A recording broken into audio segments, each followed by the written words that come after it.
Hello friends, welcome back to my channel. இன்றைக்கி இந்த வீடியோவில் நம்ம என்ன பார்க்க போகிறோன்னு பார்த்தீங்கன்னா, நான் ஆல்ரெடி போன வீடியோவில் சொல்லியிருந்தேன். மீஷோவில் வந்து எப்படி ப்ராடக்ட் சேல் பண்ணுறது, அப்லோட் பண்ணுறதுன்ற வீடியோ போட்டிருந்தேன். ஸோ அதில் ப்ரைஸிங் எப்படி கொடுக்குறது, எந்த மாதிரி ப்ரைஸிங் கொடுத்தா நமக்கு சீக்கிரமாக ஆர்டர் வரும் அப்படின்னு சொல்லிட்டு நான் அடுத்த வீடியோ உங்களுக்கு கொடுக்குறேன் அப்படின்னு சொல்லியிருந்தேன். ஸோ அதை பற்றின வீடியோ தான். மீஷோவில் நம்ம ப்ராடக்ட்டுக்கு எப்படி ப்ரைஸிங் ஃபிக்ஸ் பண்ணுறது அப்படின்னு சொல்லிட்டு நான் என்ன மெத்தட் யூஸ் பண்ணணும் அதே மெத்தட் வந்து இப்போ உங்களுக்கு ஒரு டீட்டெயிலாக எழுதி வச்சுருக்கேன். ஸோ இதை பார்த்து நீங்களும் உங்கள் ப்ராடக்ட்டுக்கு ப்ரைஸ் ஃபிக்ஸ் பண்ணி இதே மாதிரி செல் பண்ண ஸ்டார்ட் பண்ணுங்கள். கண்டிப்பாக உங்களுக்கும் நிறைய ஆர்டர்ஸ் வரும். அது மட்டும் இல்லாமல் எனக்கு வந்து மீஷோவில் எப்படி சீக்கிரமாக ஆர்டர் வந்துச்சு அப்படின்னு சொல்லி நான் சொல்கிறேன்னு சொல்லியிருந்தேன். ஸோ அதுவும் இந்த வீடியோவில் சொல்லியிருக்கேன். ஸோ வீடியோவை ஃபுல்லாக ஸ்கிப் பண்ணாமல் பாருங்கள். அப்போ தான் நான் சொல்கிறேன் இந்த டிப்ஸை யூஸ் பண்ணி நீங்களும் நிறைய ஆர்டர்ஸ் எடுக்க முடியும். நீங்கள் இப்போ தான் நம்ம சேனலுக்கு ஃபஸ்ட் டைமாக விசிட் பண்ணிக்கிங்கன்னா சப்ஸ்கிரைப் பண்ணி கூட பெல் ஐகான் ப்ரெஸ் பண்ணி வச்சுக்கோங்க. அப்போ தான் நான் போடுற இந்த மாதிரி இன்ஃபர்மேட்டிவான வீடியோஸ் எல்லாமே உங்களுக்கு நோட்டிஃபிகேஷனில் வரும். இப்போ வந்து மீஷோவில் ஃபஸ்ட்டு நம்ம எல்லா வீடியோவும் ஸ்டெப் பை ஸ்டெப்பாக பார்த்துட்டோம். அதாவது என்ரோல்மெண்ட் ஐடி எடுக்கிறது, அதுக்கப்புறம் எப்படி செல்லர் அக்கௌண்ட் ஓப்பன் பண்ணுறது, அப்புறம் கேட்லாக் எப்படி அப்லோட் பண்ணுறது, ஸோ இப்போ வந்து ப்ரைஸிங் எப்படி ஃபிக்ஸ் பண்ணுறதுன்ட்டு. ஸோ எல்லாமே மீஷோவை பற்றின ப்ளஸ் எல்லாமே நம்ம பார்த்துட்டோம். ஸோ ப்ளஸ்ன்னு ஒன்று இருந்தால் கண்டிப்பாக அதில் மைனஸ்ன்னு ஒன்று இருக்க தான் செய்யும். ஸோ மீஷோலையும் சில மைனஸ் ட்ராபேக் வந்து இருக்க தான் செய்யுது. ஸோ அந்த ட்ராபேக்கை பற்றி நீங்கள் தெரிஞ்சுக்கணும் அப்படின்னு நினச்சிங்கன்னா கீழே கமெண்டில் BACK பேக்குன்ட்டு டைப் பண்ணிங்கன்னா நான் அதை பற்றின வீடியோவும் உங்களுக்கு டீட்டெயில்டாக கொடுக்குறேன். ஸோ மீஷோவுடைய ப்ளஸ்ஸும் தெரிஞ்சுக்கிட்டு மைனஸும் தெரிஞ்சுக்கிட்டு நீங்கள் உங்களோட ஆர்டர்ஸை கரெக்டாக எடுக்கிறதுக்கு கொஞ்சம் யூஸ்ஃபுல்லாக இருக்கும்னு நான் நினைக்கிறேன். ஏன்னா ரெண்டுமே தெரிஞ்சுக்கிட்டோன்னா இது இப்படி பண்ணால் அப்போ இந்த மாதிரி நடக்கும் நம்மளுக்கு. ஸோ இது மாதிரி ரேட் போட்டோன்னா நமக்கு இந்த மாதிரி ஆர்டர் கிடைக்கும். எல்லாமே தெரிஞ்சுக்கிட்டிங்கன்னா உங்களுக்கு இந்த பிஸ்னஸை ரன் பண்ணுறதுக்கு கொஞ்சம் ஈஸியாக இருக்கும். ஸோ மீஷோவை பற்றின ட்ராபேக் வீடியோ வேணும் உங்களுக்கு அப்படின்னா கீழே கமெண்ட் செக்ஷனில் BACKன்னு டைப் பண்ணுங்கள். நான் அதை பற்றியும் இதே மாதிரி டீட்டெயில்டாக வீடியோ போடுறேன் உங்களுக்கு. ஸோ இதுக்கு முன்னாடி போட்ட ப்ரீவியஸ் மீஷோ பற்றின வீடியோஸ்லாம் பார்க்காம இப்போ தான் நீங்கள் ஃபஸ்ட் டைமாக இந்த வீடியோ பார்க்குறீங்க அப்படின்னா நான் கீழே வந்து டிஸ்கிரிப்ஷனில் ஒவ்வொரு வீடியோக்கான லிங்க்கும் தனியாக கொடுத்துருக்கேன். ஸோ அதை செக் பண்ணி பாருங்கள். செக் பண்ணி பார்த்துட்டு நீங்களும் உங்ககிட்ட இருக்கிற பொருளை மீஷோவில் GST இல்லாமல் விற்கிறதுக்கு உண்டான ப்ராசஸை ஸ்டார்ட் பண்ணி செல் பண்ணுங்கள். சரி, ஓகே, வாங்க இப்போ வீடியோக்குள்ளே போயிடலாம். இப்போ வந்து எப்படி ப்ரைஸ் ஃபிக்ஸ் பண்ணுறது, மீஷோவில் ஃபஸ்ட்டு வந்து சிம்பிளாக வந்து ஒரு ஃபார்முலா வச்சுருக்காங்க. அது என்னன்னு பார்த்தீங்கன்னா நம்ம பேசிக்காக தெரிஞ்சிக்க வேண்டியது இதுதான். ஃபஸ்ட்டு ப்ராடக்ட்டுடைய ப்ரைஸு, நம்ம போடுறோம் ஒரு ப்ராடக்ட்டுக்கு ப்ரைஸ் வந்து நம்ம வந்து 100 ரூபா. இது எல்லாமே நான் வந்து எக்ஸாம்பிளாக சொல்கிறேன் உங்களுக்கு. ஸோ இது வந்து ஃபஸ்ட்டு வந்து ப்ராடக்ட் ப்ரைஸு. ப்ராடக்ட் வந்து 100 ரூபான்னு வச்சுக்கோங்க. அந்த பொருளோட விலை 100 ரூபா. ஸோ நம்ம என்ன தான் GST ரிஜிஸ்ட்ரேஷன் பண்ணல அப்படின்னாலும் அவங்க வந்து அவங்களோட ஒரு கால்குலேஷனுக்காக எதுக்காகன்னு தெரில, பட் இது வந்து அவங்க கண்டிப்பாக எல்லா பில்லையும் வந்து இது சார்ஜ் பண்ணுறாங்க. அதாவது GST 18% ப்ளஸ் TSC 1% அப்படின்னு சொல்லிட்டு இது வந்து எல்லா பில்லையுமே வந்து வருது கம்பல்சரி. அதாவது GSTக்குரிய அமௌண்ட் அந்த மாதிரி அமௌண்ட் வந்து அதிகமாக வரல. 18 ரூபா ப்ளஸ் 1 ரூபா அவ்வளோதான் வருது அமௌண்ட்டு. அது என்ன கால்குலேஷன் அப்படின்னு சொல்லிட்டு கரெக்டாக தெரியல, பட் இது வந்து எல்லா பில்லையும் ஆட் ஆகுது. அதுக்கு மேலே ஷிப்பிங் சார்ஜஸ்ஸு. ஸோ ஷிப்பிங் வந்து நம்ம கொடுக்க வேண்டியது கிடையாது, கஸ்டமர்கிட்ட இருந்து மீஷோவில் வாங்கிப்பாங்க ஷிப்பிங்கும் நம்மளால் கரெக்டாக கணக்கு பண்ண முடியாது. ஏன்னா ஒரு 4-5 கொரியர் சர்வீஸ் வந்து அவங்க டைப்பில் இருக்காங்க. ஒவ்வொரு சர்வீஸ் வந்து ஒவ்வொரு ரேட்டு போடுறாங்க. அப்ராக்சிமேட்டாக நான் செக் பண்ண வரைக்கும் 70 ரூபாயிலேருந்து 100 ரூபா வரைக்கும் வருது கஸ்டமருக்கு ஷிப்பிங் சார்ஜஸ்ன்னு பார்த்தோன்னா. ஸோ நம்ம ப்ராடக்ட் ப்ரைஸையும் நம்ம வந்து கால்குலேட் பண்ணுறாங்க. அதுக்கப்புறம் GST, அதுக்கப்புறம் ஷிப்பிங். ஸோ இது எல்லாமே சேர்த்து தான் கஸ்டமருக்கு ப்ரைஸாக வந்து விசிபிள் ஆகும். நம்ம 100 ரூபா போட்டோன்னா அப்படியே டைரெக்டாக கஸ்டமருக்கு வந்து 100 ரூபா காட்டாது. இந்த அமௌண்ட் எல்லாம் சேர்ந்து அதுக்கப்புறம் வர ப்ரைஸை தான் கஸ்டமருக்கு காட்டும். ஸோ இதை ஃபஸ்ட்டு பேசிக்காக காமனாக தெரிஞ்சுக்கோங்க. நம்ம 100 ரூபா போட்டோன்னா அந்த 100 ரூபா அந்த அப்படியே மீஷோவில் வாங்குறவங்களுக்கு காட்டாது. இதெல்லாம் அவங்களுடைய காஸ்ட்டில் ஆட் ஆகி தான் காட்டும். இதான் வந்து பேசிக் ஃபார்முலா. ஸோ இதுக்கப்புறம் நம்ம எப்படி ப்ரைஸ் ஃபிக்ஸ் பண்ணணும் அப்படின்னு பார்த்தீங்கன்னா ஃபஸ்ட்டு வந்து நம்ம வாங்குகிற விலை எல்லாமே நம்ம பொருள் வந்து ஒரு விலைக்கு வாங்கி அந்த விலைக்கு விற்க மாட்டோம். அதுக்கு மேலே தான் நம்மளோட ப்ராஃபிட்டை வச்சு விற்போம். ஸோ பொருள் வாங்குகிற விலை எவ்வளோன்னு பாருங்கள். நான் வந்து ஒரு பொருளை 100 ரூபாய்க்கு வாங்கியிருக்கேன்னு வச்சுக்கோங்க. அந்த பொருள் வாங்கி அப்படியே டைரெக்டாக நம்ம கஸ்டமர் கொடுக்க மாட்டோம். அதுக்கு வந்து பேக்கிங்னு ஒன்று பண்ணுவோம். செல்லோ டேப்போ கவரோ இல்லை பாக்ஸோ உங்கள் பொருள் எந்த மாதிரி பொருளோ அதுக்கேற்ற மாதிரி பேக்கிங். இப்போ மீஷோவில் பில் வைக்கிறோம். ஸோ அந்த பில்லு வந்து பிரிண்ட் அவுட் எடுப்போம். சப்போஸ் நீங்கள் மிஷின் வச்சுருந்தாலும் ஓகே, இல்லை கடையில் போய் பிரிண்ட் அவுட் எடுக்கிறதா இருந்தாலும் அந்த பிரிண்டிங் காஸ்ட்டு. ஸோ அது எல்லாமே சேர்த்து தான் நான் வந்து பேக்கிங்னு மென்ஷன் பண்ணி 10 ரூபா வந்து உங்களுக்கு ஆட் பண்ணியிருக்கேன். ஃபஸ்ட்டு வாங்குகிற ரேட்டு வந்து 100 ருபீஸு. இதில் வந்து செல்லோ டேப்பு அந்த கவரு பாக்ஸ் எல்லாமே இன்க்ளூட் பண்ணி ஒவ்வொரு பேக்கிங்க்கும், அதாவது ஒவ்வொரு பொருளுக்கும் நான் வந்து 10 ரூபா ஆட் பண்ணியிருக்கேன். ஸோ நான் ஆல்ரெடி மேலே இங்கே சொன்ன மாதிரி இந்த ஜிஎஸ்டி ப்ராஃபிட், உங்கள் பொருளுக்கு எவ்வளோ ப்ராஃபிட் வேணும் அப்படின்றது உங்களுக்கு தான் தெரியும். ஸோ உங்கள் பொருளுக்கு ஏற்ற மாதிரி நீங்கள் வந்து ப்ராஃபிட் வச்சுக்கோங்க. 10%, 20%, 30, 50, அது எவ்வளோ வேணாலும் வைக்கலாம். அது உங்கள் பொருளை பொறுத்தது. நான் வந்து 30% ப்ராஃபிட் வச்சுருக்கேன். ஸோ ரிட்டன் இது வந்து ரொம்ப மெயின். நம்ம வந்து 10 பொருள் விற்கிறோன்னா 10மே கரெக்டாக நமக்கு சக்ஸஸ் ஆகிடும்னு சொல்ல முடியாது. கண்டிப்பாக 10ல் 2 பொருள் ரிட்டன் ஆகிறதுக்கான வாய்ப்புகள் வந்து நிறைய இருக்குது. கஸ்டமர் என்ன ரீசனுக்காக வேணாலும் ரிட்டன் போடலாம். சில சமயம் டெலிவரி லேட் ஆகலாம், இல்லை அவங்களுக்கு ப்ராடக்ட் பிடிக்காமல் இருக்கலாம், கலர் மிஸ்மேட்ச் ஆகலாம், இந்த மாதிரி எதாக வேணாலும் இருக்கலாம். ஸோ அதனால் நீங்கள் ரிட்டனும் வந்து ஒவ்வொரு பொருளோட விலையிலையும் நீங்கள் ரிட்டன் சார்ஜஸ்ன்னு வச்சு தான் உங்களோட மார்ஜினை நீங்கள் ஆட் பண்ணணும். இப்போ உங்களுக்கு புரியும்னு நினைக்கிறேன். நான் ஒரு பொருள் வந்து 100 ரூபாய்க்கு வாங்கியிருக்கேன். அது கூட பேக்கிங் காஸ்ட்டு சேர்த்துருக்கேன், ஜிஎஸ்டி சேர்த்துருக்கேன், ப்ளஸ் என்னோடய ப்ராஃபிட் 30 ரூபா சேர்த்துருக்கேன். சப்போஸ் ஏதாவது ஒரு பொருள் ரிட்டர்ன் வந்துருச்சு அப்படின்னா அதையும் வந்து நான் இதில் வந்து கொஞ்சமாக ஒரு காஸ்ட் எடுத்து நான் அதை கிளைம் பண்ணுறதுக்காக 20 ரூபா சேர்த்துருக்கேன். ஸோ இந்த எல்லா காஸ்ட்டும் சேர்ந்தது தான் இந்த 178. புரியுதுங்களா உங்களுக்கு? இதெல்லாம் சேர்த்து நீங்கள் இந்த 178 தான் மீஷோவில் ப்ரைஸாக நீங்கள் கோட் பண்ணணும். வெறும் இந்த 100 ரூபா கோட் பண்ணிட்டீங்க அப்படின்னா உங்களுக்கு இதெல்லாம் நஷ்டத்தில் போயிடும். இதில் நீங்கள் எவ்வளோ லாபம் வச்சுருப்பீங்க? 100 ரூபா பொருளை மிஞ்சி போனால் ஒரு 20 ரூபா 30 ரூபா லாபம் வச்சுருப்பீங்க, அவ்வளோதான். இல்லை 50 ரூபாய்க்குலாம் லாபம் வைக்க முடியாது 100 ரூபா பொருள் இல்லையா? ஸோ 20 ரூபா 30 ரூபா லாபம் வச்சுருந்தீங்கன்னா மீதி இதெல்லாம் எப்படி உங்களுக்கு நஷ்டமாயிடும்ல.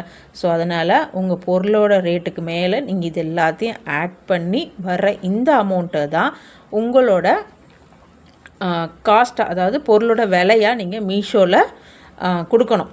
இந்த 100 ரூபா கொடுக்கக்கூடாது, இந்த 178 ரூபா தான் கொடுக்கணும். ஸோ இதுக்கு மேலே மீஷோவில் ஷிப்பிங் சார்ஜஸ் அவங்களே ஆட்டோமேட்டிக்காக அது வந்து கோட் பண்ணிப்பாங்க, நம்ம பண்ண வேண்டியதில்லை. நான் சும்மா தோராயமாக வந்து 70 ரூபா போட்டு 248 ரூபா தான் கஸ்டமருக்கு வந்து இந்த பொருளோட விலைன்னு சொல்லி மொத்தமாக காட்டும். ஏன்னா மீஷோவில் ஃப்ரீ ஷிப்பிங் தான் மென்ஷன் பண்ணியிருப்பாங்க, ஷிப்பிங் சார்ஜஸ்ன்னு தனியாக மென்ஷன் பண்ணியிருக்க மாட்டாங்க. ஸோ ஃப்ரீ ஷிப்பிங்னு போட்டு கஸ்டமருக்கு காட்டுற அமௌண்ட் வந்து இந்த 248 தான் காட்டும். நம்ம 100 ரூபா பொருளுக்கு கஸ்டமருக்கு இந்த விலை தான் ஷோ ஆகும். ஸோ அதனால் நீங்கள் இது எல்லாத்தையுமே கால்குலேட் பண்ணி தான் உங்களோட ரேட்டை ஃபிக்ஸ் பண்ணணும். இது மட்டும் நீங்கள் கிளியராக புரிஞ்சுக்கோங்க. இதுக்கப்புறம் கஸ்டமர் வாங்கும் போது 248 ரூபாய்க்கு வாங்கிடுவாங்க. நம்மளுக்கு எவ்வளோ வரும் அப்படின்னு பார்த்தீங்கன்னா, நம்ம ப்ரைஸ் கோட் பண்ணும் போதே நமக்கு இப்போ இந்த 178 ரூபா நம்ம வந்து ப்ரைஸ் கொடுக்குறோம், ப்ராடக்ட் அப்லோட் பண்ணுறோம், ஃபோட்டோ போடுறோம், டிஸ்கிரிப்ஷன்லாம் போட்டுடுறோம், அப்புறம் ப்ரைஸ் போடுற ஆப்ஷன் வரும். அந்த இடத்துல நம்ம வந்து இந்த ரேட் போட்டதுக்கப்புறம் அது பக்கத்துலேயே ஒரு காலம் காட்டும், ராங் டிஃபெக்டிவ் ப்ராடக்ட்க்குன்னு சொல்லிட்டு ஒரு ரேட் வந்து அதுவே வந்து கால்குலேட் ஆகி காட்டும். ஸோ அந்த ரேட்டு, அதுக்கப்புறம் எம்ஆர்பி ரேட்டு, இது மூணுமே நம்ம போட்டதுக்கப்புறமா அதுக்கு அடுத்த ஆப்ஷன் என்ன காட்டுன்னு பார்த்தீங்கன்னா நமக்கு பேங்க் செட்டில்மெண்ட்டுன்னு காட்டும். ஸோ இந்த பேங்க் செட்டில்மெண்ட்டில் காட்டுற அமௌண்ட்டு தான் நம்மளோட அக்கௌண்ட்டுக்கு க்ரெடிட் ஆகிற அமௌண்ட்டு. ஸோ அந்த நம்ம 178 ரூபா நம்ம பொருளோட விலை நிர்ணயிச்சிருக்கோம் அப்படின்னா அந்த 178 ரூபா அப்படியே நம்ம பேங்க் செட்டில்மெண்ட்டுக்கு வராது. மீஷோவில் அவங்களுக்கு உண்டான கமிஷன் வந்து எடுத்துப்பாங்க. கமிஷனும் வந்து கரெக்டாக இத்தனை % தான் எடுக்கிறாங்க, 1%, 2% அப்படி சொல்ல முடியல. ஒவ்வொரு ப்ராடக்ட்டுக்கு ஏற்ற மாதிரி அந்த வேல்யூக்கு ஏற்ற மாதிரி அவங்க கொஞ்சம் அதிகமாக கம்மியாக எடுக்கிறாங்க. இது வந்து நான் என்னோடய பொருள் விற்றதில் நான் சொல்கிறேன் இது. அதனால் இப்போ 178 ரூபா வருதுன்னா நமக்கு அப்படியே 178 ரூபா ஆட் ஆகாது. அதுலேருந்து 20, 30, 40, 50 லெஸ் ஆகி பேலன்ஸ் அமௌண்ட்டு தான் நம்மளோட பேங்க்கு வந்து ஆட் ஆகுது. இது வந்து மீஷோவில் இருக்கிற ஒரு ப்ரைஸிங்க்கும் நம்மளுக்கு எப்படி அக்கௌண்ட்டுக்கு அமௌண்ட் வரும் அப்படின்றதுக்கும் ஒரு கிளியர் எக்ஸ்ப்ளனேஷன் தான் இது. உங்களுக்கு இதில் புரியும்னு நினைக்கிறேன். பட் இந்த அமௌண்ட்டும் இந்த ஷிப்பிங் சார்ஜும் நம்மளால் கரெக்டாக கால்குலேட்டே பண்ண முடியல. ஏன்னா ஒவ்வொரு பொருளுக்கும் ஒவ்வொரு மாதிரி எடுத்தாங்க. ஒரு உதாரணம் சொல்ல, நான் வந்து 100 ரூபா பொருள் போட்டிருந்தேன். அதில் ஒரு பொருளுக்கு எனக்கு 91 ரூபா வந்து அக்கௌண்ட்டில் க்ரெடிட் ஆகிடுச்சு. ஸோ அதே பொருள், அதே கேட்டகரி எல்லாம் அதே தான். இன்னொரு கஸ்டமர் வந்து ஆர்டர் போட்டிருக்காங்க. ஸோ அந்த பொருளுக்கு பார்த்திங்கன்னா எனக்கு 86 ரூபா தான் ஆட் ஆச்சு. ஸோ இது என்ன கால்குலேஷனில் அவங்க எடுக்கிறாங்க அப்படின்றத நம்மளால் கரெக்டாக புரிஞ்சிக்க முடியல. நான் இதில் என்ன சொல்ல வரேன்னா, நீங்கள் இந்த ப்ரைஸிங் ஃபிக்ஸ் பண்ணும் போதே உங்களுக்கு கரெக்டாக 100 ரூபா பொருள் நம்ம கரெக்டாக 100 ரூபா தான் போட்டு வாங்கியிருக்கோமா, அந்த அளவுக்கு வந்தால் போதுமா அப்படின்றத நீங்கள் கால்குலேட் பண்ணிவிட்டு இந்த ப்ரைஸிங் வந்து கரெக்டாக ஃபிக்ஸ் பண்ணிக்கோங்க. ஓகேவா? அப்படி ஃபிக்ஸ் பண்ணிங்கன்னா தான் உங்களால் நஷ்டம் இல்லாமல் உங்களோட பிஸ்னஸை கேரி ஃபார்வர்ட் பண்ணி கொண்டு போக முடியும். நம்ம வந்து கம்மியாக போட்டோம், இதில் எதையாவது மறந்துட்டோம், இல்லை கவனிக்காமல் பேங்க் செட்டில்மெண்ட் அமௌண்ட்டை கவனிக்காமல் அது நம்ம வாங்கின காசை விட கம்மியாக போகிற மாதிரி எதுவும் போட்டுட்டோம் அப்படின்னா அது நமக்கு நஷ்டமாகும். அதனால தான் சொல்கிறேன். ஸோ இதெல்லாம் கால்குலேட் பண்ணிவிட்டு லாஸ்ட்டாக நீங்கள் ப்ரைஸ் அப்லோட் பண்ணும்போது பேங்க் செட்டில்மெண்ட்டுக்கு எவ்வளோ வரும்னு கீழே காட்டும் ஒரு அமௌண்ட்டு. அந்த அமௌண்ட்டும் இதெல்லாம் சரியாக வருதா அப்படின்றத பார்த்து ப்ரைஸ் வந்து கோட் பண்ணுங்கள் நீங்கள். ஸோ இது வந்து ஓவராலாக மீஷோவில் இருக்க ப்ரைஸிங்க்கான கால்குலேஷன். இது இப்படி தான் மீஷோவில் இப்போ வரைக்கும் கஸ்டமருக்கு ப்ரைஸிங் போகுது. நம்மளுக்கு வந்து பேங்க் அக்கௌண்ட்டுக்கு காசு வந்து இப்படி தான் ஆட் ஆகுது. அடுத்த விஷயம், நான் வந்து எப்படி சீக்கிரமாக மீஷோவில் ஆர்டர் எடுத்தேன் அப்படின்னு சொல்லியிருந்தேன். ஸோ அது எப்படின்னு பார்த்தீங்கன்னா, நம்ம என்ன ப்ராடக்ட் அப்லோட் பண்ண போகிறோமோ அதுக்கு பிஃபோராக அந்த ப்ராடக்ட் மீஷோவில் ஆல்ரெடி யாராவது அப்லோட் பண்ணியிருப்பாங்க. ஸோ அதை போட்டு நீங்கள் சர்ச் பண்ணி பாருங்கள். இப்போ எக்ஸாம்பிளுக்கு நான் வந்து இந்த சில்க்டட் பேங்கிள் பேஸ் வந்து விற்கிறேன். ஸோ அதை வந்து நான் அதுதான் நான் ஃபஸ்ட்டு மீஷோவில் அப்லோட் பண்ணது. எனக்கு ஃபஸ்ட் ஆர்டர் கிடச்சதும் அதுதான். ஸோ நான் என்ன பண்ணேன், அப்லோட் பண்ணுறதுக்கு பிஃபோராக அதே சர்ச் பண்ணேன். மீஷோவில் போயிட்டு சர்ச் பண்ணி பார்த்தேன் எவ்வளோ ரேட்டுக்கு விற்றுருக்காங்க, என்ன மாதிரி ஃபோட்டோஸ் போட்டிருக்காங்க, என்ன டைட்டில் கொடுத்துருக்காங்க, என்ன டிஸ்கிரிப்ஷன் கொடுத்துருக்காங்க, ஸோ அதில் கஸ்டமர் எப்படியெல்லாம் வந்து அவங்களுக்கு ஃபீட்பேக் கொடுத்துருக்காங்க. இது எல்லாத்தையுமே நான் வந்து 2 நாள் வந்து திரும்ப சர்ச் பண்ணி வேறு மெத்தடில் போட்டு சர்ச் பண்ணி மீஷோவில் பார்த்து அவங்க கொடுத்துருக்க ப்ரைஸை விட கம்மியாக போட்டேன். ஆக்சுவலாக நான் வாங்கினது வந்து 100 ரூபாய்க்கு வாங்கினா 120 ரூபா, வெறும் 20 ரூபா லாபத்துக்கு தான் நான் போட்டேன். நான் சொன்ன மாதிரி இப்போ இந்த கணக்கெலாம் அப்போ நான் போடல. ஃபஸ்ட் ஆர்டரில் எனக்கு அது ஆக்சுவலி தெரியல. இந்த ஜிஎஸ்டி, பேக்கிங்கு, ரிட்டன் அதெல்லாம் எதுவுமே தெரியாமல் நான் வந்து நமக்கு 20 ரூபா வந்தால் போதும். ஆனால் பேங்க் செட்டில்மெண்ட் அமௌண்ட் எனக்கு அப்போவும் காமிச்சிது, நான் வாங்கின விலையோட கம்மியாக தான் காமிச்சிது. சரி பரவாயில்ல, இருந்தாலும் நான் அப்படி ஏன் போட்டேன் அப்படின்னா, எனக்கு அந்த நேரத்துக்கு நான் என்னோடய ப்ரொஃபைலை வந்து ஒரு நல்ல லெவலுக்கு கொண்டு வரணும். மீஷோவில் வந்து ஃபஸ்ட்டு நான் ரொம்பவே வாட்ச் பண்ணுவாங்க. நம்ம ட்ரஸ்டடாக கஸ்டமர் கரெக்டாக பொருள் கொடுக்குறோமா, கஸ்டமர் ரிட்டர்ன் போடாமல் வச்சுருக்காங்களா, ரேட்டிங் நல்லா கொடுக்குறாங்களா. ஸோ இதெல்லாம் நமக்கு முக்கியம். குறைஞ்சது என்ன கேட்டிங்கன்னா குறைஞ்சது ஒரு 5 ஆர்டராவது நம்ம ப்ரொஃபைலுக்கு கரெக்டாக நம்மளுக்கு வந்துருச்சு அப்படின்னா நம்ம வந்து ஒரு ஸ்டாண்டர்ட் ஆகிடுவோம். அதுக்கப்புறம் நம்ம என்ன பண்ணலான்னா, அந்த ப்ராடக்டை நீங்கள் ஆட்டோமேட்டிக்காக அவுட் ஆஃப் ஸ்டாக் ஆக்கிட்டு அதே பொருளை திருப்பி வேறு மாதிரி ஃபோட்டோ எடுத்து ப்ரைஸ் அதிகமாக்கி திருப்பி நீங்கள் அப்லோட் பண்ணிக்கலாம். நான் இதுதான் பண்ணேன் உண்மையாலே. ஃபஸ்ட்டு வந்து ஒரு 3 ப்ராடக்ட் 3 ஸ்டாக் மட்டும் இருக்கிற மாதிரி அந்த சில்க்டட் பேங்கிள் பேஸ் வந்து ரேட்டு கம்மியாக போட்டேன். நான் மற்றவங்களாம் வச்சுருக்கதை விட ரேட்டு வந்து கம்மியாக போட்டேன். ஸோ அப்படி கம்மியாக போட்டனால தான் எனக்கு சீக்கிரமாக ஆர்டர் வந்துச்சு. ஸோ அந்த 3 ஆர்டர் முடித்ததுக்கப்புறமா அதே பாக்ஸை நான் வேறு டிசைனில் ஃபோட்டோ எடுத்து மீஷோவில் எனக்கு எந்த அளவுக்கு ப்ராஃபிட் வேணுமோ அதுக்கேற்ற மாதிரி ப்ராஃபிட் வச்சு நான் வந்து திரும்ப அப்லோட் பண்ணேன். ஸோ இப்போவும் எனக்கு ஆர்டர் வரதான் செய்யுது, வராமல் கிடையாது. ஆர்டர் வருது. இன்றைக்கி கூட 2 ஆர்டர் வந்து நான் டிஸ்பேச் பண்ணேன் இப்போ கொஞ்ச நேரத்துக்கு முன்னாடி தான். ஸோ ஆர்டர் வரதான் செய்து, வராமல் கிடையாது. நம்ம ஸ்டார்டிங்கில் நம்ம ப்ரொஃபைலை ஒரு நல்ல நம்ம வந்து நல்லா தான் விற்கிறோம், நல்ல ப்ராடக்ட் தான் கொடுக்குறோம் அப்படின்றத காட்டுறதுக்காக நான் ஒரு 5 ஆர்டர் வர வரைக்கும் இந்த மாதிரி இருக்கட்டும் அப்படின்னு சொல்லி வச்சுருந்தேன். ஸோ எனக்கு அதே மாதிரி இது எனக்கு தெரிஞ்சு நானாக போட்ட ஒரு கால்குலேஷன் தான். ஸோ அந்த கால்குலேஷன் எனக்கு நல்லாவே ஒர்க் ஆச்சு. நீங்களும் ஸ்டார்டிங்கில் உங்களுக்கு ஆர்டரே வரல அப்படின்னா இந்த மாதிரி ட்ரை பண்ணி பாருங்கள். உங்களோட காம்படிட்டிவ் வந்து என்ன போட்டிருக்காங்க, ப்ரைஸிங் எவ்வளோ கொடுத்துருக்காங்க, ஃபோட்டோஸ் எப்படி அப்லோட் பண்ணியிருக்காங்க, இது எல்லாமே பார்த்து நீங்களும் அதே மாதிரி பண்ணுங்கள். ப்ரைஸிங் ஸ்டார்டிங்கில் ஒரு 5 ஆர்டர் வர வரைக்கும் கண்டிப்பாக கம்மியாக கோட் பண்ணுங்கள். அப்படி கம்மியாக கோட் பண்ணிங்க அப்படின்னா, அதான் நீங்கள் 100 ரூபாய்க்கு வாங்குறீங்கன்னா ஒரு 110 ரூபா 120 ரூபாய்க்கு வைங்க, ஒன்றும் தப்பு கிடையாது. நம்ம ஒன்றுமே ஆர்டரே இல்லாமல் இருக்கிறதுக்கு ஆர்டர் வர்றதுக்காக ஏதோ ஒரு முயற்சி பண்ணுறோம். ஸோ அதில் நம்ம ஒன்றும் கண்டிப்பாக குறைஞ்சி போயிடவோ நமக்கு நஷ்டமும் ஆகாது. ஸோ அதனால் அந்த பேங்க் செட்டில்மெண்ட் அமௌண்ட்டை மட்டும் நீங்கள் கரெக்டாக பார்த்துக்கோங்க. ஆனால் எனக்கு வந்து பேங்க் செட்டில்மெண்ட் அமௌண்ட்லேயும் 8 ரூபா 9 ரூபா என்னோடய வாங்கின வேலையிலேருந்து கம்மியாக தான் வந்துச்சு.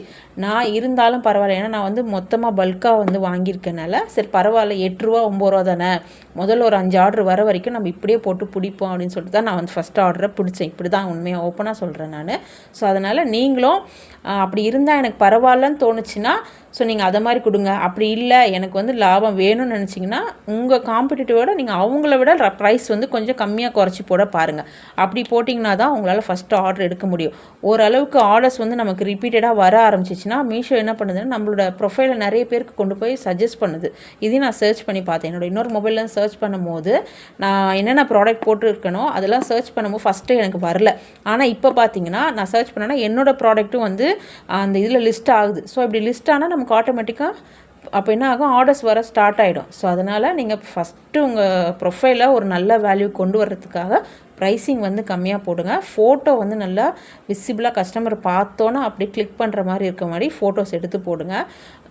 நிறைய பேர் கேட்டிருந்தீங்க ஃபோட்டோஸ் வந்து கேமராவில் தான் எடுக்கணுமா, மொபைல் எடுக்கணும், அப்படிலாம் கிடையாது. மொபைல்லேயே நல்லா கிளாரிட்டியாக எடுத்து போடுங்க. பேக்ரவுண்ட் வந்து ஒயிட் இல்லைனா பிளாக்ல எடுத்து போடுங்க. அப்போ தான் வந்து நல்லா விசிபிள் ஆகுது, பார்த்தோன்னா டக்குன்னு விசிபிள் ஆகுது. ஸோ அந்த மாதிரி ஃபோட்டோஸ் போட்டு ஆர்டரை நீங்களும் எடுங்க. உங்களாலையும் கண்டிப்பாக மீஷோவில் சக்ஸஸ்ஃபுல்லாக பிஸ்னஸ் பண்ண முடியும். இன்னும் மீஷோ பற்றி உங்களுக்கு வேறு ஏதாவது டவுட் இருக்குன்னா கமெண்ட் செக்ஷனில் கேளுங்க, நான் சொல்கிறேன். அடுத்த வீடியோ உங்களுக்கு வேணும்னா மறக்காமல் கமெண்டில் BACK பேக்குன்னு டைப் பண்ணிங்கன்னா தான் மீஷோவில் இருக்க மைனஸையும் நான் இதே மாதிரி உங்களுக்கு கிளியராக சொல்கிறேன். இந்த வீடியோ உங்களுக்கு யூஸ்ஃபுல்லாக இருக்குதுன்னு நினச்சிங்கன்னா லைக் பண்ணிட்டு அதையும் கமெண்ட்டில் சொன்னீங்கன்னா எனக்கு இன்னும் ரொம்ப மோட்டிவேட்டாக இருக்கும். இதே மாதிரி இன்னும் யூஸ்ஃபுல்லான இன்ஃபர்மேஷன்ஸ்லாம் உங்களுக்காக கொண்டு வருவேன் நான். தேங்க்யூ, பாய்.